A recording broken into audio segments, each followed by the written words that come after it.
Assalamualaikum warahmatullahi wabarakatuh.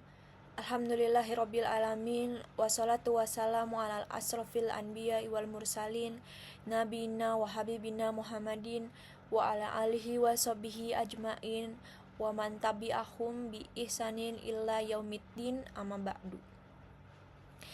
Yang saya hormati Bapak Febri Priyo Yudanto selaku dosen mata kuliah Bahasa Arab, juga teman-teman yang saya cintai. Segala puji hanya milik Allah Subhanahu wa Ta'ala, Tuhan semesta alam. Sholawat dan salam semoga selalu tercurah kepada Nabi besar Muhammad Sallallahu Alaihi Wasallam, sang uswatun hasanah, panutan umat manusia dalam segala aspek kehidupan.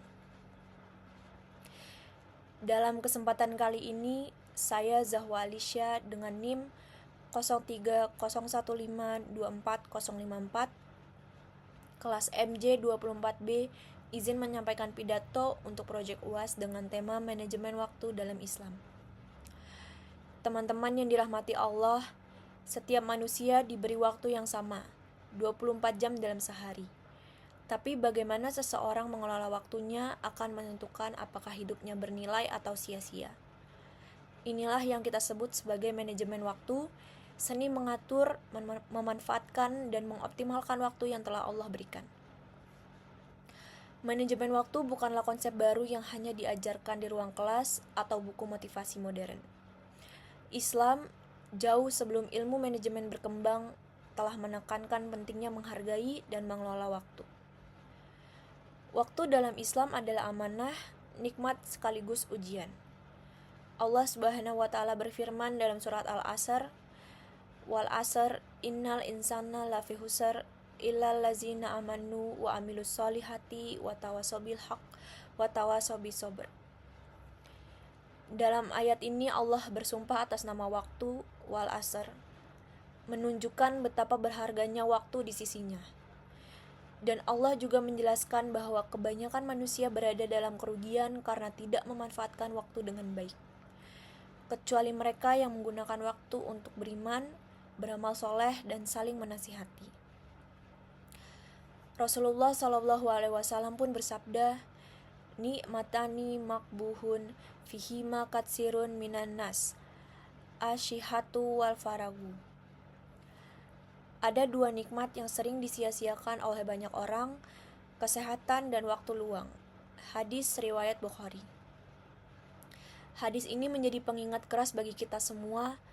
Kita seringkali merasa bahwa waktu itu banyak, sehingga kita menunda-nunda tugas, malas belajar, atau menghabiskan waktu untuk hal-hal yang tidak bermanfaat. Padahal waktu itu tidak akan pernah kembali. Sebagai mahasiswa, kita harus menjadi contoh dalam memanfaatkan waktu. Perjalanan kita sebagai pelajar adalah investasi untuk masa depan. Kita tidak hanya belajar untuk mendapatkan nilai, tetapi juga untuk membentuk karakter dan tanggung jawab. Apa saja langkah manajemen waktu menurut Islam? Yang pertama, memulai hari lebih awal. Nabi Muhammad SAW mendoakan keberkahan bagi umatnya yang bangun dan bekerja di pagi hari. Kedua, membuat jadwal dan target. Islam mengajarkan keteraturan. Sholat 5 waktu adalah contoh paling nyata bagaimana Allah mendidik kita disiplin waktu. 3. Menghindari menunda-nunda pekerjaan. Rasulullah SAW bersabda, "Jika engkau berada di waktu pagi, jangan menunggu sore. Jika engkau berada di sore hari, jangan menunggu pagi." Hadis riwayat Bukhari. 4. Mengisi waktu dengan hal bermanfaat, baik dengan belajar, berzikir, berbakti kepada orang tua, atau membantu sesama.